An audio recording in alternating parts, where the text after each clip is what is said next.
بسم الله الرحمن الرحيم. الحمد لله رب العالمين، والصلاة والسلام على أشرف الخلق أجمعين، سيدنا محمد وعلى آله وأصحابه والتابعين ومن تبعهم بإحسان إلى يوم الدين. السلام عليكم. Chers frères, chères sœurs, nous allons aujourd'hui vous présenter un fait religieux extraordinaire, relevant de la mission divine de la fin des temps, qui sera conduite par le nommé Al-Imam al-Mahdi. Qui est Al-Imam al-Mahdi?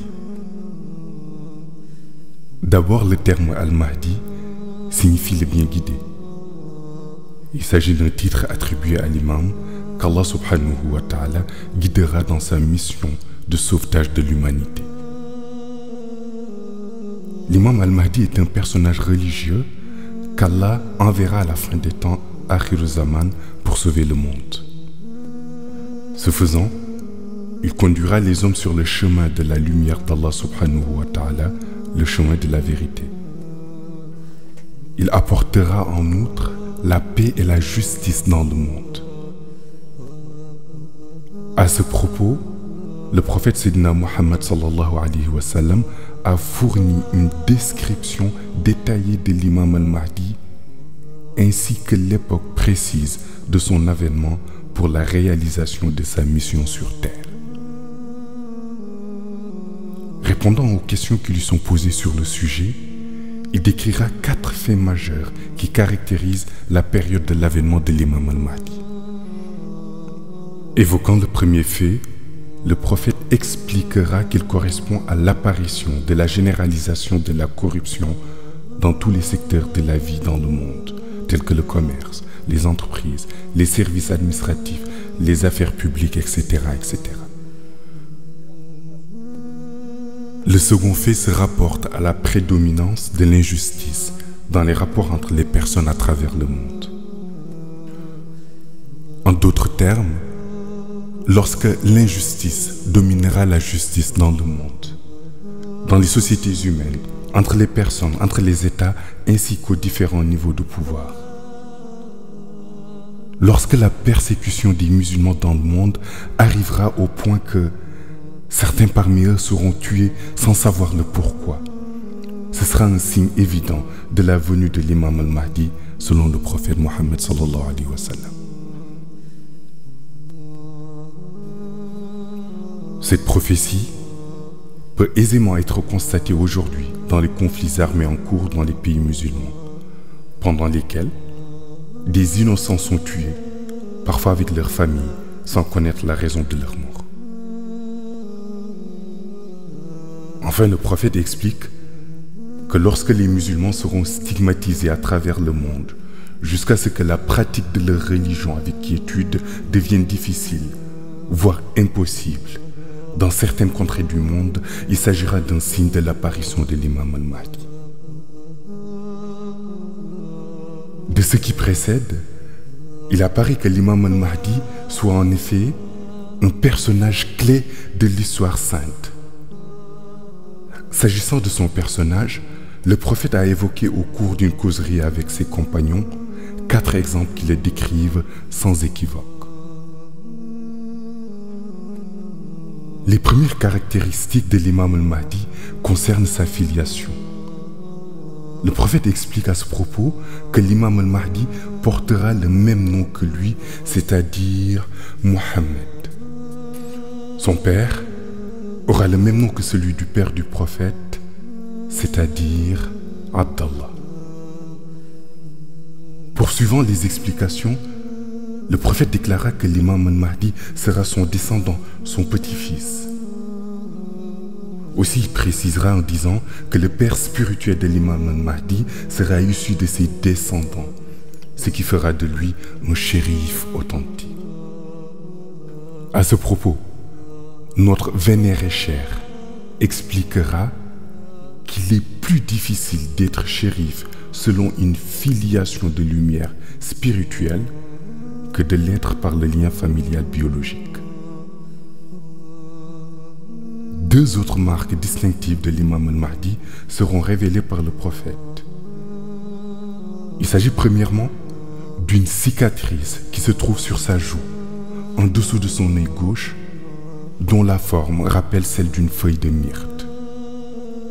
La seconde correspond au tampon ou sceau prophétique, identique à celui qui se trouve sur l'épaule gauche du prophète. Ce dernier précisera aussi la position du tampon qui se trouve situé sur l'épaule gauche de l'imam al-Mahdi. Dans le même ordre d'idée, Sayyidina Ali ibn Abu Talib déclare un jour que son fils Hassan, qu'il a eu avec son épouse Fatima, fille du prophète, fait partie des grands salihin, grands vertueux de l'islam. Il ajouta que dans la lignée d'Hassan naîtra un homme noir, africain, qui ressemblera au prophète physiquement et héritera de toutes ses qualités humaines. Sayyidina Ali ibn Abu Talib précisa ainsi que cet homme noir africain, descendant de Sayyidina Hassan, sera le futur imam al-Mahdi, décrit par le prophète Mohammed sallallahu alayhi wa sallam. Dans la même lancée, El-Hajj Malik Sy, un grand érudit musulman, précisera que l'imam al-Mahdi sera adepte de la confrérie Tijani. Cette prédiction avait été affirmée au préalable par Mawlaya Cheikh Ahmed Tijani, petit-fils de Sayyidina Hassan et fondateur de la confrérie Tijani. Il dira en substance que l'imam al-Mahdi sera adepte de sa confrérie et confirmera en plus le fait que Mawlaya Cheikh Ahmed Tijani est celui qui détient la suprématie sur les saints après les prophètes. Aussi bien le fondateur de la confrérie Tijani que tous les autres savants musulmans ont par ailleurs confirmé le fait que l'imam al-Mahdi sera le calife de la confrérie Tijani et il recevra directement cette mission de calife par les soins de Mawlaya Cheikh Ahmed Tijani en personne. Cette transmission de la mission de calife de la confrérie Tijani à l'imam al-Mahdi se déroulera de façon identique à la transmission de la confrérie Tijani par le prophète Mohammed sallallahu alayhi wa sallam à Mawlaya Cheikh Ahmed Tijani. Pour rappel, le prophète avait transmis le flambeau de la confrérie à Mawlaya Cheikh en plein jour dans le désert de Samroun en Algérie. Concernant le côté mystique, il faut noter que la mission de l'imam al-Mahdi a été prédéterminée. Nous pouvons d'ores et déjà vous dire que c'est un noir originaire d'Afrique. La question qui se pose est alors de savoir comment peut-il être le descendant du prophète Mohammed alors qu'il est noir. Il est aussi bien le fils authentique de lumière du prophète que celui de Mawlaya Cheikh Ahmed Tijani. Ali ibn Abu Talib disait que la silsila, chaîne de transmission initiatique du Mahdi du côté Shahada, remonterait à Hassan. Si l'on suit la filiation de Mawlaya Cheikh, l'on constate qu'il est rattaché à Sayyidina Hassan. Le Mahdi a une particularité, car le prophète, en lui donnant la vie côté lumière, est son grand-père. Et Mawlaya Cheikh Ahmed Tijani, en lui donnant la vie dans les mêmes conditions, est considéré comme son père.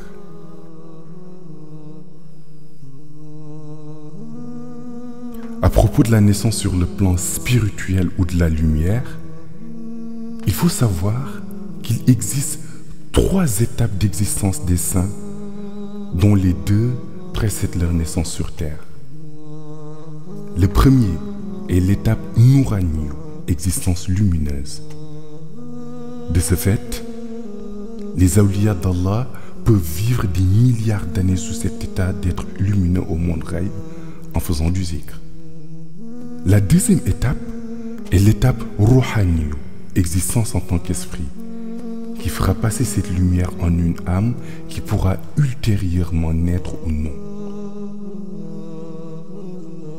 Si Allah subhanahu wa ta'ala décide que cette personne va naître sur terre, c'est cet esprit qui fera entrer dans le corps du nouveau-né, et cette étape constitue la troisième étape, ou l'état insaniyu, naissance de la personne en tant qu'être humain.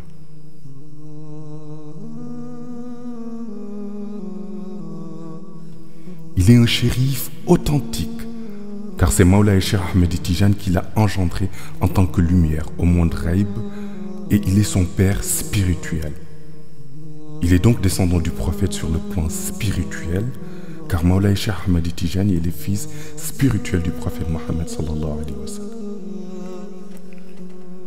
Selon les révélations du prophète, consignées dans les livres, l'endroit où habitera le Mahdi est entouré d'eau. Il vivra donc dans une presqu'île, ce qui revient à dire qu'il aura une ville qui lui sera dédiée. Lorsque sa mission débutera, il sera toujours accompagné par le Ruh ou l'âme de Cheikh Omar Foutiyou Tall. Au moment où il apparaîtra, c'est-à-dire au moment où le monde entier le reconnaîtra en tant qu'Al-Mahdi, il sera âgé de 40 ans, à l'instar du prophète Mohammed sallallahu alayhi wa sallam, lorsqu'il a débuté sa mission. À 45 ans, il dominera la majeure partie du monde musulman, à l'exception d'une infime partie. Tout au long de sa mission, il confirmera la position de Mawlaï Cheikh Ahmed Tijani en tant que khatmiya et katmiya du prophète. Il sera l'imam de son temps. Il récupérera l'ensemble des turuq encore vivantes dans le monde soufi pour les mettre au service de l'unique tariqa qu'il dirigera et confirmera aussi sa suprématie vis-à-vis des autres. Il s'appellera Mohammed. Son père dans le monde Shahada portera le même nom que celui du père du prophète qui est Abdallah. Il sera adepte de la tariqa Tijani. Il bénéficiera des mêmes prérogatives que Mawlaï Cheikh lorsque le prophète est venu lui remettre les rênes de la tariqatul haq, ce qui veut dire que l'imam Mahdi recevra le werd Tijani de la main de Mawlaï Cheikh sans aucun intermédiaire. Il aura une cicatrice qui ressemble à une feuille de myrte sur la partie gauche de son visage, en haut des pommettes, presque à la hauteur de son œil gauche. Sur son épaule gauche, à l'instar du prophète, sera apposé le sceau de la prophétie. L'imam al-Mahdi est-il un prophète? Non, il n'en est pas un. Il peut être considéré comme un qutb, grand pôle, car c'est le ruh ou l'âme de Khaous qui a été introduit dans la personnalité du qutb. Al-Mahdi en personne est un qutb, dans le corps duquel Allah subhanahu wa ta'ala a inséré la lumière de Khaous, qui est le titre de Al-Mahdi.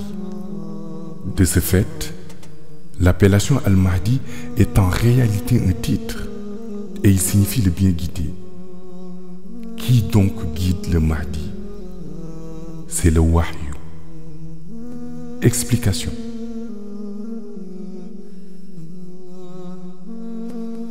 La vue du Mahdi ressemble fort à celle du prophète Mohammed sallallahu alayhi wa sallam. Tout d'abord, nul ne peut prétendre avoir enseigné au Mahdi une quelconque science ou connaissance mystique.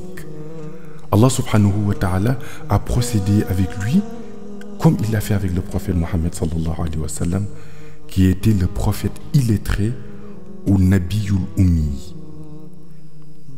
Sa science impressionnera bon nombre de savants qui auront du mal à trouver d'où il sort cette connaissance sans faille, cette science d'une précision irréprochable.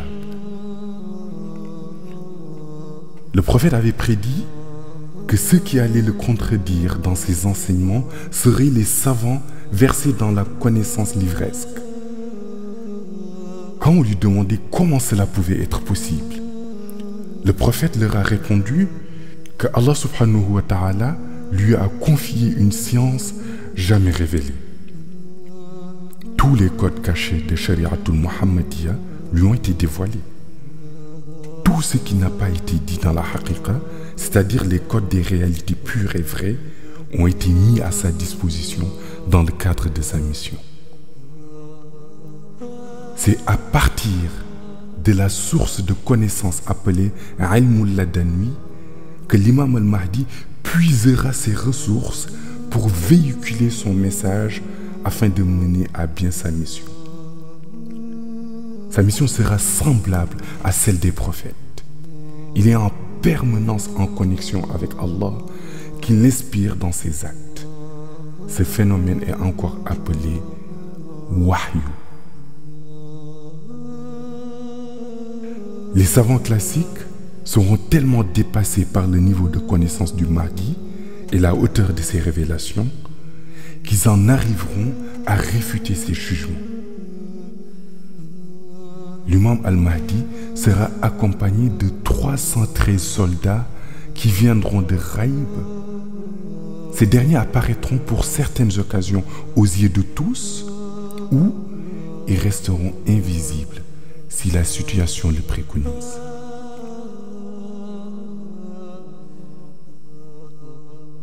Certains pensent que l'imam al-Mahdi sera un cavalier sur son cheval, prêt à livrer des guerres.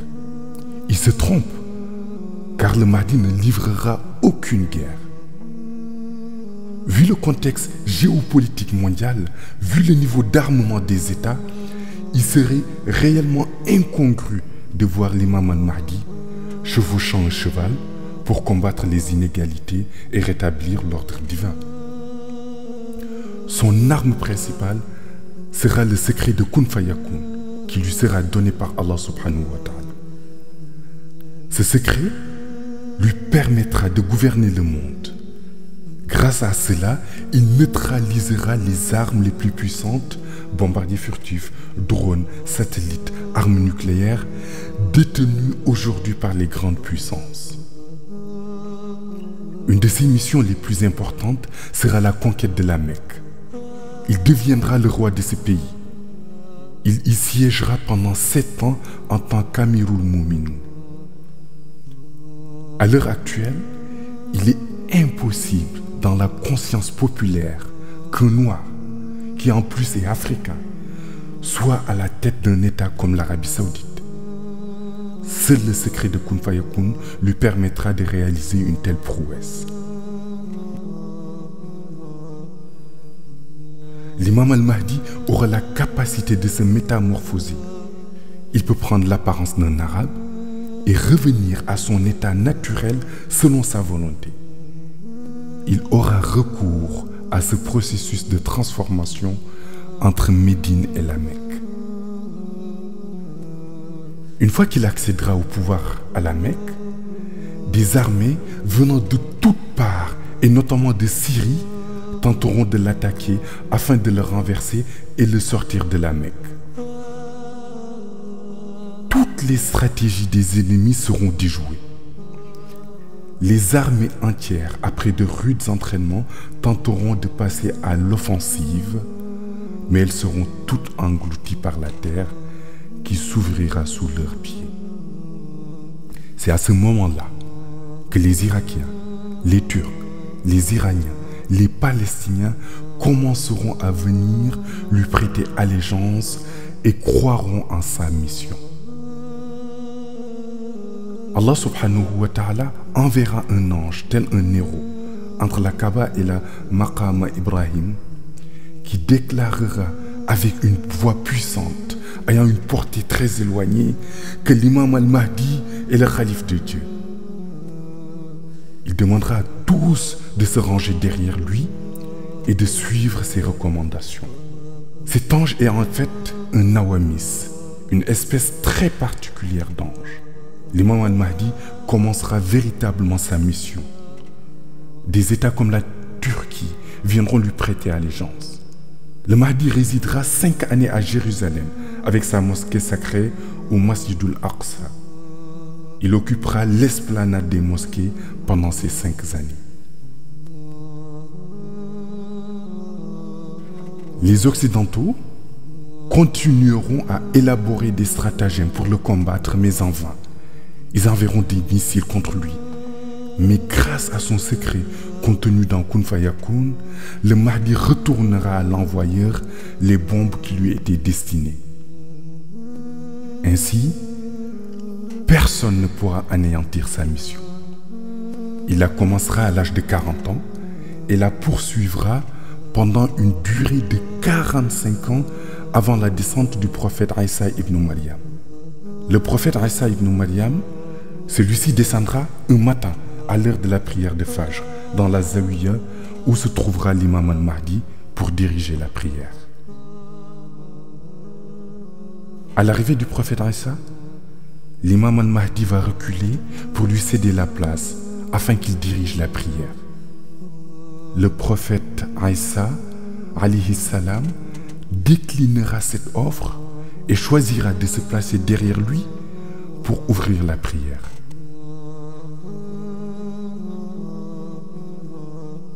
Après la prière de Fajr, l'imam al-Mahdi et ses disciples commenceront leur wazifa au moment où le prophète Isa ibn Maryam partira pour accomplir sa mission dans les églises à travers le monde. Le prophète Isa vivra encore 9 années pour terminer sa mission. Cependant, l'imam al-Mahdi vivra 7 ans après la venue du prophète Isa ibn Maryam.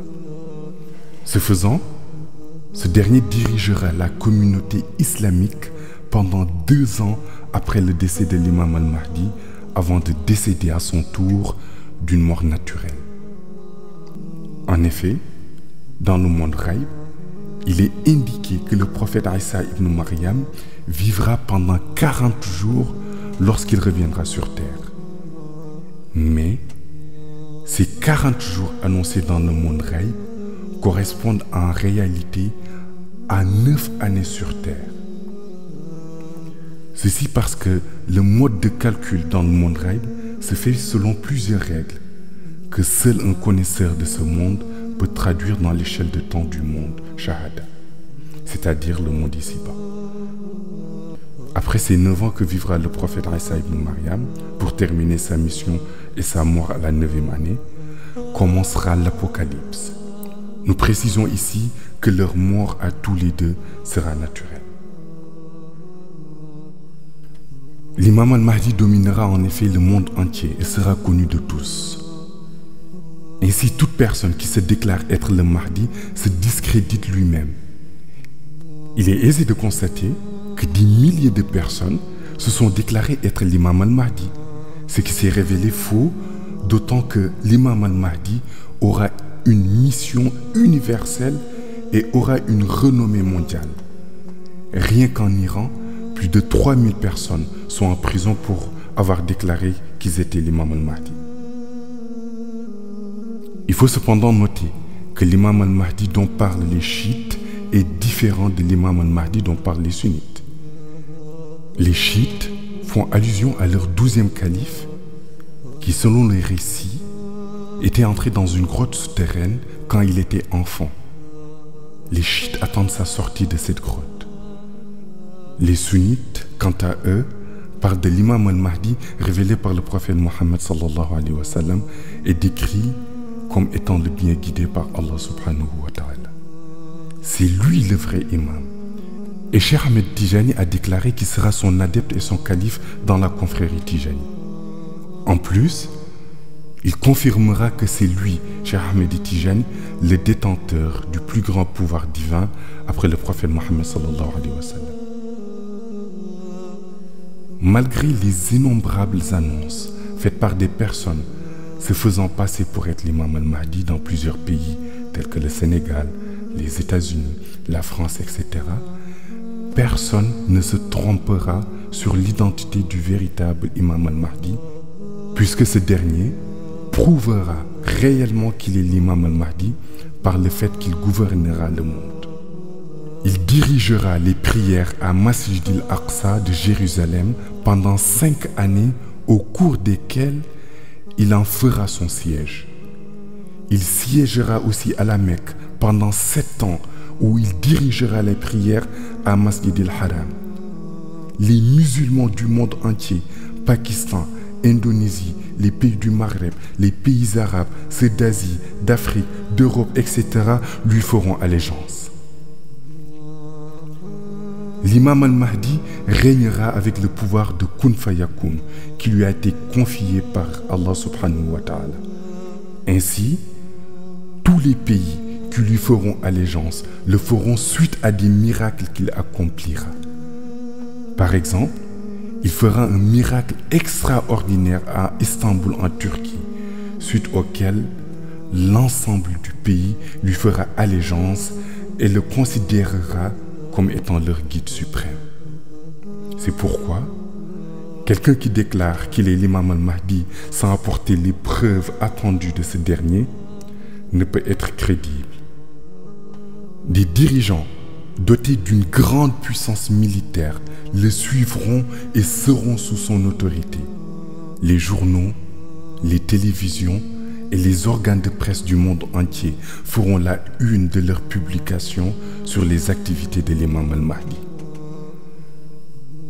De par le fait qu'il gouvernera le monde par son pouvoir qui lui a été attribué par Allah subhanahu wa ta'ala, l'imam al-Mahdi pourrait être assimilé au général des forces armées du monde, un véritable homme de pouvoir. C'est la raison pour laquelle que le prophète s'est évertué à fournir des explications concernant l'imam al-Mahdi eu regard à l'importance et à la dimension et à la grandeur de la mission qu'il devra accomplir, telle que la gouvernance du monde, le rétablissement de la justice sur terre, l'instauration de la paix dans le monde, la rédemption des âmes, etc., etc. Lorsque l'imam al-Mahdi aura accompli certaines prouesses, telles que le siège à la Mecque pendant 7 ans et à Masjid al-Aqsa à Jérusalem pendant 5 ans, lorsque des pays comme la Turquie et les autres grands pays lui feront allégeance,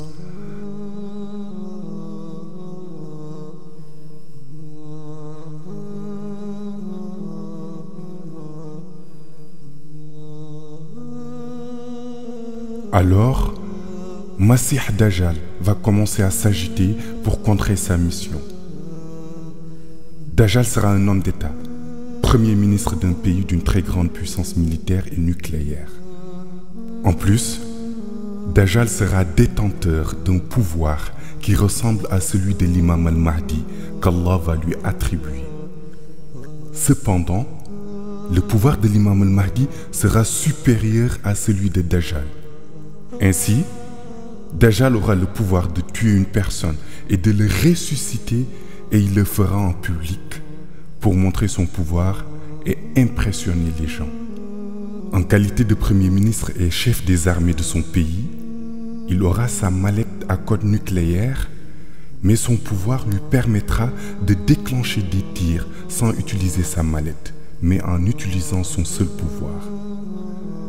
Dajjal sera aussi capable de neutraliser n'importe quelle arme.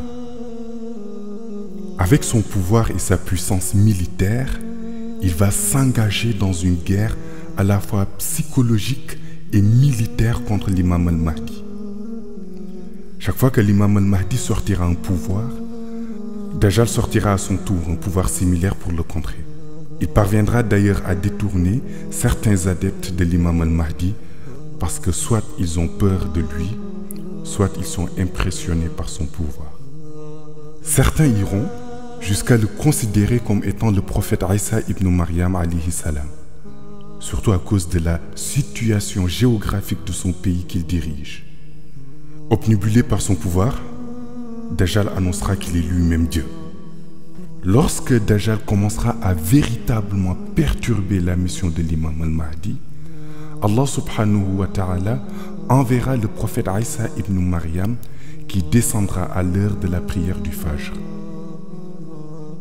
Cet événement coïncidera avec la 45e année de la mission de l'imam al-Mahdi. Lorsque Isa sera venu et aura tué Dajjal, Isa ibn Maryam régnera pendant 9 ans. Il passera les 7 premières années en compagnie de l'imam al-Mahdi, au cours desquelles régneront la paix et l'opulence sur toute la terre. La nature sera généreuse, les arbres produiront plus et la pauvreté sera rayée de la surface de la terre. Par exemple, une plante qui produisait 100 fruits va produire désormais 1000 fruits. Cette abondance adviendra parce que le prophète Isa ibn Maryam aura de nouveau marché sur la terre et aura tué Dajjal. Ce sera une période de stabilité généralisée dans le monde, sous la direction de l'imam al-Mahdi pendant 7 ans. À la 7e année, l'imam al-Mahdi décédera et Isa ibn Maryam poursuivra la mission pendant 2 années encore pour décéder à son tour, et ça sera le début de l'Apocalypse. Tous les éléments qui étaient mécontents vont se déchaîner, tels que les vents violents, les mers qui vont quitter leur lit pour occasionner des destructions sur la terre. Le feu fera également sa part de destruction, ainsi que d'autres fléaux qui vont assaillir la terre. Dans cet avènement de l'imam al-Mahdi, les enseignements du prophète Mohammed sallallahu alayhi wa sallam ne peuvent passer inaperçus. Il disait en l'occurrence que l'imam al-Mahdi sera chauve, au visage lumineux. Il disait qu'il sera un jeune d'une beauté exemplaire, à l'image de la beauté du prophète Yusuf alayhi salam. Dans le même ordre d'idées, Maulana Cheikh Ahmed Tijani, enseignant à notre vénéré Seydou Mohamed El-Cheikh les connaissances relatives à l'imam al-Mahdi et à sa mission. Il disait en somme, l'imam al-Mahdi est mon fils, ce qui a fait penser à beaucoup de gens qui ne pouvaient être qu'un arabe, alors que la filiation dont fait allusion Maulana Cheikh Ahmed Tijani est une filiation de lumière. En d'autres termes, l'imam al-Mahdi est son fils spirituel. Aussi, l'idée qu'un noir puisse siéger à la Mecque est difficilement admissible, vu la manière dont les noirs sont sous-estimés dans le monde arabe. Cependant, Allah subhanahu wa ta'ala avait déjà donné à l'imam al-Mahdi le degré spirituel nécessaire pour lui permettre de réaliser sa mission, quelle que soit la couleur de sa peau. Enfin, comme cela a été écrit par plusieurs savants musulmans, le prophète Mohammed sallallahu alayhi wa sallam avait prédit la naissance de l'imam al-Mahdi vers l'an 1400 de l'ère musulmane. Et il commencera sa mission quand il aura 40 ans. Voilà l'histoire de l'imam al-Mahdi. Et il semble qu'il ne serve à rien de déclarer tout azimut que tel ou tel est l'imam al-Mahdi, puisqu'il se fera lui-même connaître par des preuves évidentes qu'il devra accomplir à travers le monde dans le cadre de sa mission universelle. Ce récit est tiré des enseignements de notre honorable cher Khutb al-Akhtab al-Kabir, Mawlaya Seydou Mohamed El-Cheikh. Assalamu alaikum wa rahmatullahi ta'ala wa barakatuh.